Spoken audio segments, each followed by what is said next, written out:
22대 총선의 관전 포인트를 살펴보는 총선 픽스토리, 김영준 배재대 석좌교수, 이준환 인천대 교수 두 분과 함께하겠습니다. 어서 오십시오. 네, 반갑습니다. 안녕하세요. 네. 안녕하세요. 네. 네, 오늘은 여야의 선대위 구성에 대한 평가와 이종섭 주 호주대사의 출국 논란이 총선 변수로 작용할지 살펴보도록 하겠습니다. 네, 오늘 국민의힘 공천관리위원회가 5.18 민주화 운동과 관련해서 과거 발언이 논란이 됐고요. 그래서 이제 그 논란이 또 불거진 도태우 변호사의 대구 중남구 공천을 재검토하겠다고 밝혔습니다. 한동훈 비대위원장이 공관위에 재검토를 요청을 했고, 한 비대위원장과 공관위 모두 국민 눈높이를 강조한 이 상황이기 때문에 도 변호사의 공천이 취소될 수도 있다, 이런 이제 관측이 나오고 있는데요. 도 변호사의 공천 철회 가능성 어떻게 내다보고 계실까요? 두 분 중에서 먼저 김 교수님부터 들어볼까요? 공천 과정 속에서 여러 가지 이제 잡음도 있고, 그리고 어떤 경우는 국민 눈높이에 안 맞는 경우도 있을 수 있는데, 네. 이 문제는 두 가지 면에서 이제 좀 접근할 필요가 있는데요. 첫 번째는 예를 들어서 그러면 사전에 그러면 이 부분이 걸러지지 않았느냐라는 부분인 거죠. 네. 보통 통상적으로 보면 각 정당마다 검증을 하거든요. 네. 그러면 그때는 이 문제가 전혀 거론되지 않았는지에 대한 부분들을 먼저 명확하게 할 필요가 있다. 두 번째는 그렇게 해서 그렇게 큰 문제가 될 것 같지 않았기 때문에 자꾸 경선을 하게 된 것이고, 네. 그래서 경선에서 이제 당선이 된 거기 때문에 단순하게 단수 공천한 거랑은 조금 이제 다른 부분이 있을 수 있는 거거든요. 네. 그럼에도 불구하고 뭐 비대위원장이 이제 이런 것들은 뭐 정무적 판단 차원에서 판단할 수밖에 없는, 어떤 때는 뭐 확실하게 아주 객관적 기준에 의해서 하는 것도 있지만, 공관위가 이런 얘기를 한 적이 있어요. 국민의힘 공관위가 유영하 변호사를 달서갑에 공천을 하면서 당시에 정무적 판단도 했다란 말을 한 적이 있거든요. 네. 그렇기 때문에 이거는 뭐 고도의 정무적 판단에서 이게 악재가 될 수밖에 없다라고 판단을 한 것이 아마 이제 한동훈 비대위원장의 생각인 것 같고요. 다만 절차상에서는 나름대로 제가 앞에 지적한 것 같은 이 두 가지 문제를 어떻게 설득을 시켜줄 수 있을 것이냐가 관건이라고 저는 봅니다. 네네. 이준환 교수님. 저는 뭐 지금 당장은 진통이 따를 수도 있지만 그 큰 그림상에서는 이번에 이거 교체를 할 필요가 있다. 아니면 본인이 스스로 자리를 내놔야 된다라는 생각을 하는 편입니다. 네. 왜냐하면 도태우 후보 같은 경우에는 이 북한군이 5.18에 개입했다라고 하는 말을 하는데 이거는 뭐 과거 진상조사에서도 확인되지 않은 사실들이고 또 지금 뭐 국민의힘에서 수년 동안 광주에 가서 진상조사를 하겠다, 그리고 또 적절한 보상하겠다, 기리겠다, 이런 뜻을 이준석 당대표, 전 당대표니 네. 이뇨한 위원장이니 이 공을 들여서 해왔었어요. 근데 이거 하나로 이 몇 년 동안 쌓아왔던 거를 되돌릴 수가 있다는 거죠. 네. 그래서 이런 거는 굉장히 중요하게 바라봐야 될 뿐만 아니라, 또 지금 논란이 되고 있는 것은 장해찬 후보에 대한 거잖아요. 이 지금 방송에서 입에 내뱉지 못할 만한 글들을 SNS에 올렸다라고 하는 것들이 나오고, 네. 뭐 동물을 혐오하거나 어떤 지역 감정을 특정 지역을 비하하는 발언을 했다, 이런 건데, 이 문제도 중하게 봐야 될 게, 만약에 당선되면 네. 국회에 가서 앞으로 4년 동안 이런 얘기들이 무의식적으로 또 나올 수가 있어요. 그렇기 때문에 이 장기적인 시각에서 네. 이 공관위가 이 판단을 해야 될 것이고, 이것이 이 선거를 30일밖에 안 내는 시점에 공천을 그래도 무난하게 했다는 시점에 이런 걸로 지지율이 꺾이고 한다는 그 부담감을 고려해야 되지 않을까, 그런 생각을 합니다. 그렇다면 이제 민주당 상황은 이제 조금 후에 이제 다루기로 하겠지만, 현재 그 국민의힘의 몇 가지 그 막말 논란, 이 상황에 대해서 홍준표 대구시장은 과거에 이제 발언으로 인해서 공천까지 취소하는 건 좀 문제가 있다, 적절하지 않다, 이런 입장 표명을 했는데요. 홍 지사께서, 홍 시장님께서 지금 현재 과거에 그 옛날에 썼던 책에 네. 있었던 일로 굉장히 곤혹을 치른 적이 있죠. 그러니까 동병상련일 것 같기도 한데, 민주당 같은 경우에는 지금 그 위성정당 비례대표 후보로 논란이 되니까 뭐 친북이다, 종북이다, 반미다 이렇게 얘기되는 사람들이 그리고 최고위원회에서 네. 이거 재검토를 해봐라라고 요구가 나오니까 본인이 그냥 딱 사퇴를 한단 말이죠. 네. 이런 것들에 상응하는 움직임이 국민들 눈높이에 맞고 기대가 그렇게 형성되지 않을까 싶다는 얘기입니다. 네. 네, 자 이런 가운데 오늘 국민의힘 선대위가 구성이 됐습니다.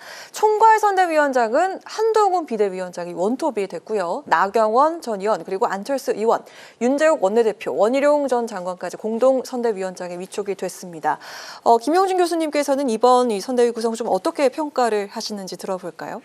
선대위라는 곳이 이제 선거를 끌고 가는 위치에 있는 분들이신데 네. 통상적으로 보면 이제 큰 규모의 선대위 구성들을 종종 많이 했었었어요. 네.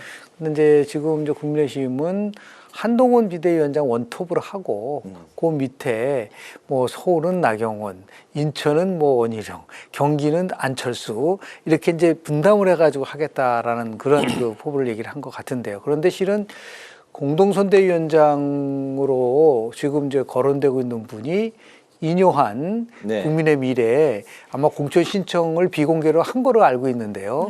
그러다 보니까 국민의 미래 총괄은 인요한 전 혁신위원장이 하고 지역구와 관련된 거는 이제 본인이 하겠다고 하지만 일반 사람들이 느낄 때는 그게 한동훈 원톱이 아니라 한동훈 인요한 투톱 체제로 가는 거고 그리고 민주당은 이제 지금 세 명이서 같이 네, 간다는 얘기를 네. 하고 있기 때문에 다만 이제 저는 어떤 관점을 보냐 하면은 물론 이제 정치적 경륜이라든지 선거 경험이 많은 것들도 필요하다고 보지만 유권자들이 바라봤을 때는 저는 어떤 관점에서 보냐면 총선은 항상 새로움과 그리고 더 나아가서 기존에 있었던 기득권의 싸움으로 보거든요. 네. 그러니까 우리 영어로 표현하면 누가 더 새롭냐, 뉴와 올드의 싸움인데 지금 민주당의 뭐 공동선대위원장들은 누가 봐더라도 다 그 옛날에 그 활동했었던 그분 뭐 한번 물어보고 김부겸. 싶어요. 네. 뭐 예를 들어서 김부겸 그 전 총리는 나는 정치하지 않겠다가 양평으로 내려간 거 아닙니까? 그런데 다시 또 복귀해서 공동선대위원장을 맡는 거라든지 이러면서 이러한 그 나름대로 새로움과 올드의 싸움에서 봤을 때는 오히려 그냥 한동훈 원톱 그리고 인요한 체제로 가는 것이 네. 많은 사람들에게 훨씬 더 유리하다고 판단을 한 것 같고 그리고 이번 선거에서는 수도권 싸움이라는 게 굉장히 이제 지배적인 견해이기 때문에 제가 그래서 뭐 오래전서부터 이거를 얘기할 때 보통 이 오각 편대를 얘기를 한 적이 있었습니다. 한동훈 네. 그리고 지금 얘기하는 안철수, 원희룡 근데 그냥이 아니라 나경원 보수 그리고 중도는 안철수, 개혁은 원희룡, 미래는 한동훈 그리고 경제는 윤희숙 이 5편대를 가지고 수도권을 공략할 수밖에 없을 거다. 왜냐하면 워낙 이제 수도권이 굉장히 그 국민의힘으로부터는 약한 지역이기 때문에. 근데 뭐 지금 보니까 이제 윤희숙 제가 말하는 거 윤희숙 대신 지금 윤재욱 대표가 포함되고 있는데요.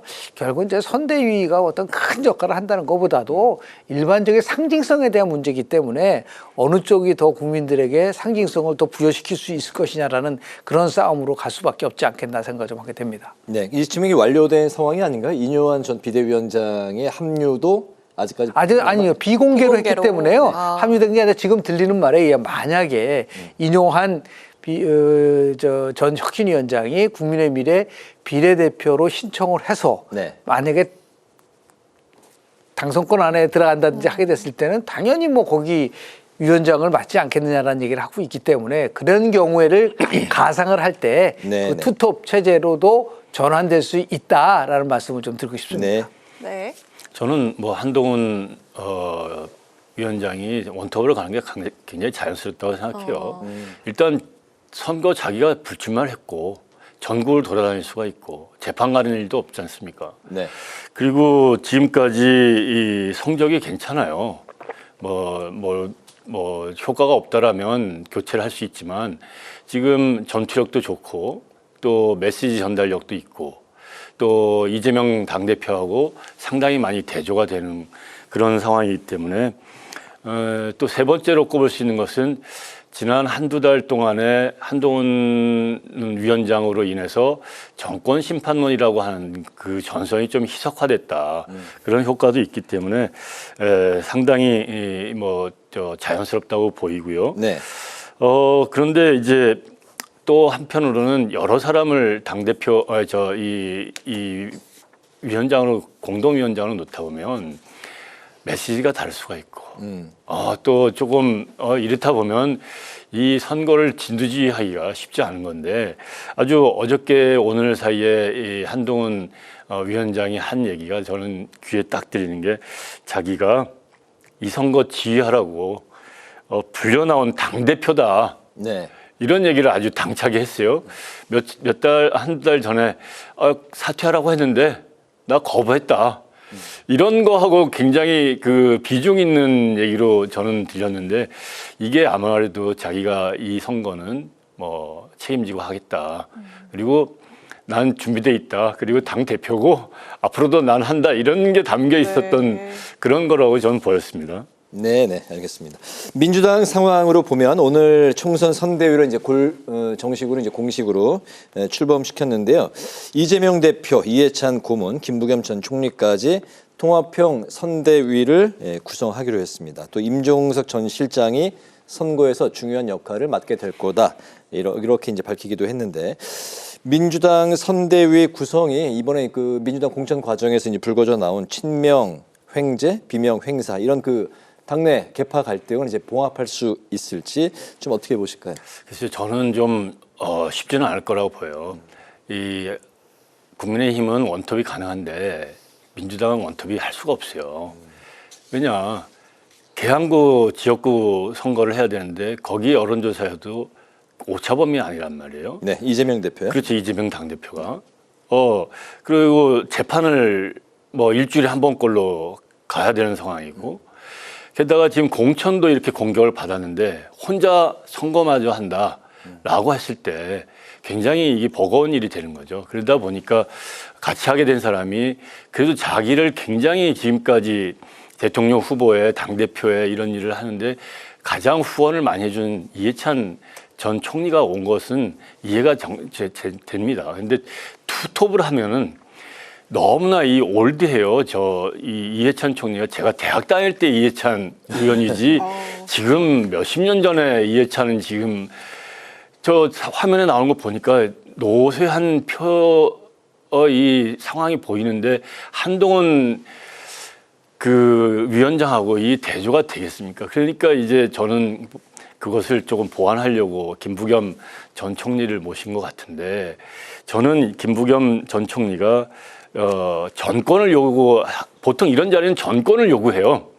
정권을 줘라. 그럼 내가 하겠다라고 하는데, 뭐 선대위 인선하는데 좀 권한을 달라 이렇게 해서 된 것 같아요. 네.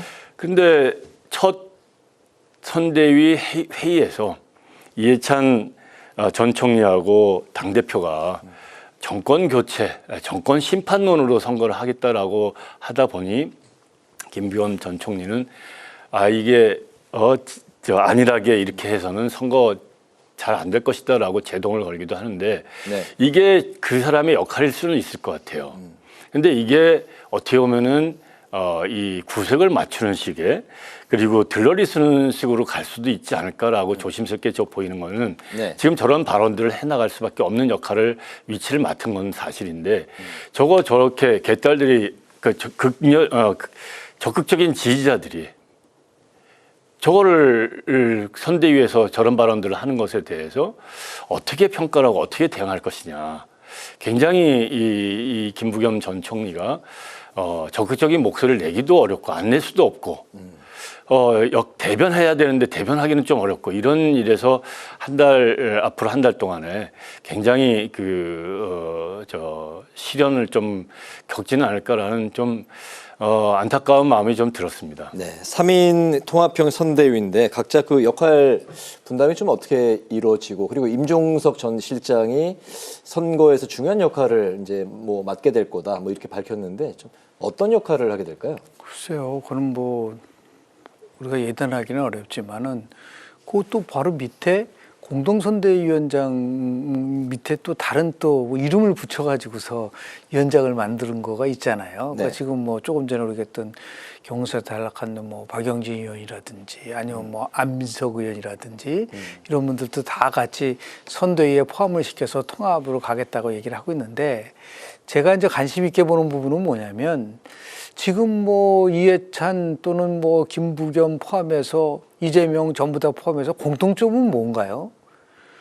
결국은 집권 5년 만에 정권을 뺏겼을 때 핵심적으로 역할했던 분들 아닌가요?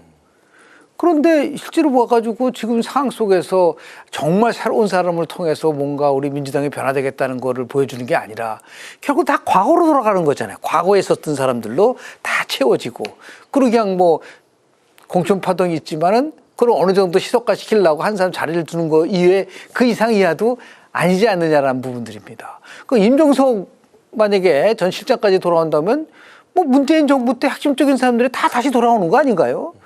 그래서 잘못했다고 해서 정권 교체 시켜줬는데 그걸 대체하는 게 그때 사람들을 그냥 갖다 놓고 해가지고서 이 정권 심판론을 갖다 놓으면은 이게 과연 얼마만큼 설득력이 있을 것인가에 대해서는 저는 조금 회의적이다. 그러니까 더 나가서 왜 그렇게 볼 수밖에 없냐면 지금 이재명 대표는 전국을 돌아다닐 수 있는 입장이 아니에요.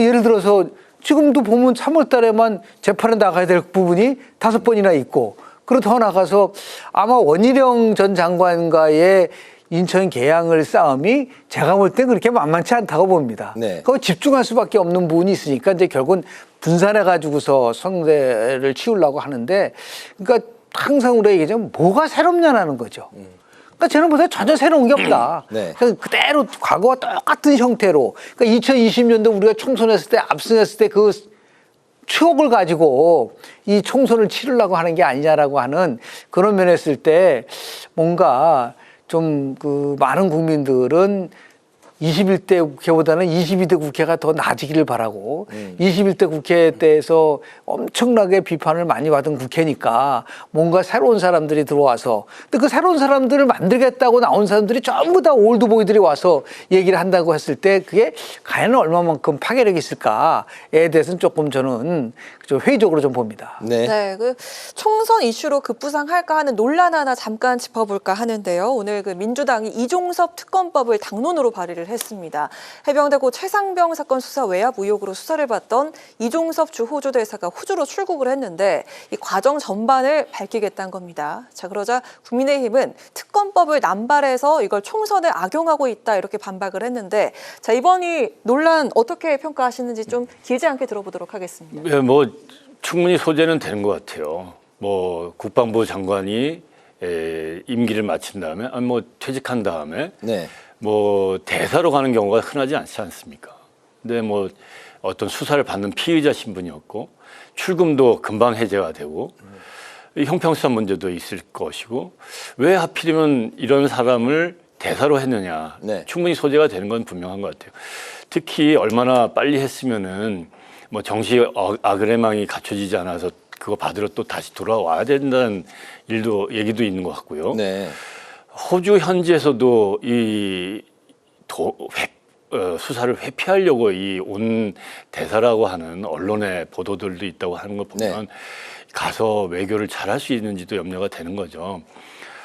그런데 이것을 민주당 입장에서는 선거가 정권 심판론이라고 하는 것을 부각시키기 위해서라고 할 때는 충분히 소용할 수 있는 소재가 분명히 있는 것 같고 그래서 지금 정권 심판론에 여러 가지 집중하는 일환으로 좀 쓰이는 것 같아요. 그런데 문제는 이게 특검법이 만들어진다 하더라도 뭐 통과가 될지 그런 게 또 정쟁으로 흐르고 끝나게 될지 특검을 해서 얻는 것이 과연 있을지 이런 데에 대해서 국민들은 항상 마음에 편치 않은 것이 남아있다고 생각합니다. 네. 네, 역시 짧게 들어보도록 하겠습니다. 저는 뭐 공천 파동 났을 때 이재명 대표를 포함해서 공천이 마무리되면은 정권 심판론이 다시 부각될 거다라고 하는 그런 기대를 많이 했었던 건 사실이잖아요. 그런데 마침 이러한 일이 터져 버리니까 정권 심판론을 불지피는 데 있어서 상당히 민주당으로서 유리한 이슈가 나올 수밖에 없는 부분들이 나온 것이고요. 네. 그래서 이 부분에 대해서는 저는 이제 그 대통령실이 이 총선과 관련해서 코앞에 두고 있는데 이런 거 예를 들어 더 저는 정말 이해가 안 가는 게 이 국방부 장관, 전 국방부 장관이 예를 들어서 언제 그 시작이 된 거냐라고 뭐 오래전 작년서부터 시작된 거잖아요. 출국 금지된 게 언제죠? 1월 달입니다. 그럼 1월 달이 됐는데 3월 현 시점에서 그럼 출국 금지를 몰라가지고 했다고 처음에 얘기했다가 변명했는데 그럼 출국 금지가 아는데도 할 수가 있나요? 이건 진짜 납득하기 어려운 부분 같아요. 이게 바로 정말 현재 대통령실이 총선을 보여주는 아니하고 어떤 때 보면은 굉장히 좀 상황을 너무 우습게 보고 있는 게 아닌가라는 그런 부분을 지적하지 않을 수 없습니다. 오늘 마지막 이슈는 조국 혁신당의 조국 대표를 포함한 이야기로 이제 마무리를 할까 합니다. 조국 대표가 비례대표 출마를 선언을 했고 또 총선 불출마를 선언한 뒤에 민주당을 탈당하고 조국 혁신당에 입당했던 황운하 의원도 비례대표 후보 신청을 이제 했습니다. 그렇기 때문에 양쪽 다 이제 실형 선고를 받은 상황에서 조국 대표는 셀프 공천, 또 이제 황 의원은 불출마 선언을 뒤집어서 논란이 되고 있습니다. 조국 혁신당 지금 어쨌든 흥행몰이에는 이제 성공하고 있다 이렇게 평가를 받고 있는데 이러한 일련의 논란을 딛고 계속해서 이제 이 분위기를 탈 수 있을지 역시 마지막 좀 길지 않게 들어볼게요. 네, 저는 뭐 조금 지켜봐야 되겠지만 뭐 당분간은 이 지지세가 이어질 거라고 봐요. 그런데 저는 이 선거에서 이 흥행이다, 흥미다 이런 것에 초점을 두는 게 아니라 이러한 것을 보면서 저는 느끼는 게 정치학자로서 이런 거 하려고 비례대표제를 만들었나? 이런 걸 하려고 그 몇 달 동안에 준연동형 비례대표제니 무슨 연동 비례대표제니 이런 것들을 논의해서 국민들의 대표성을 높이고 비례성을 높여서 국회에 비례대표를 뽑자라고 하는 논의를 해서 결국 이걸 하려고 했던 거냐? 라는 생각에 미쳤을 때 굉장히 참담한 느낌입니다. 네, 비례대표만으로 최대 12석까지 가능할 수도 있다 뭐 이런 전망도 나오고 우리 있는데 언론들이 그 보는 시각이 굉장히 아주 냉철하지는 못해요. 조국 신당이 돌풍을 일으킨다고 얘기를 하고 있는데 그 뭐 새로운 것을 만들어낸 건가요? 지금은 민주당의 외연을 확장시키고 야당의 외연을 확장시키는 것이 아니라 민주당 지지층의 일부를 가져가는 거에 불과한 거예요. 그러니까 쉽게 해서 민주당 비례대표 위성정당에서 한 20석을 가져가는데 거기서 상당히 많은 사람들이 어떻게 민주당 위성정당 비례정당한테 찍을까? 두 가지 이유죠. 하나는 친문 공천 학살 때문에 민주당의 친문 세력들이 조국 신당으로 이탈한 거. 더 나아가서 지금 얘기하는 민주당 위성정당 보면은 거기에 공천되는 사람들을 보면 야 대한민국의 정체성이 의심되는 사람들. 그리고 더 나가서 진보당 출신들이 다수를 차지한다는 것에 대해서 정통 민주당이 옮길 것뿐인 거예요. 네. 그 새로운 걸 만든 게 아니란 말이죠. 그럼에도 불구하고 단순하게 뭐 15% 나온다, 뭐 17% 거기에 매몰되면 지금 이 교수가 얘기한 것처럼 이거는 지금 한국 정당 정치를 몰락시키고 있는 거다. 정당의 기능이라는 거는 민생을 챙기고 그거 더 나가서 국민과 정부를 연계시키고 이익을 표출하고 기본적 기능을 하는 정당이 아니라 오로지 자기의 사적 이익을 위해서 당을 만들었다. 이거는 결국은 한국 정당 정치를 몰락시키는 것뿐만 아니라 무슨 말이냐면 이게 무슨 조국 혁신당입니까? 조국 방탄당이지. 그런 의미에서 봤을 때 1심, 2심에서 유죄 판결을 받고 있고 1심에서 징역 3년을 받고 있는 사람이 다시 비례대표로 가가지고서 국회에 입성하겠다?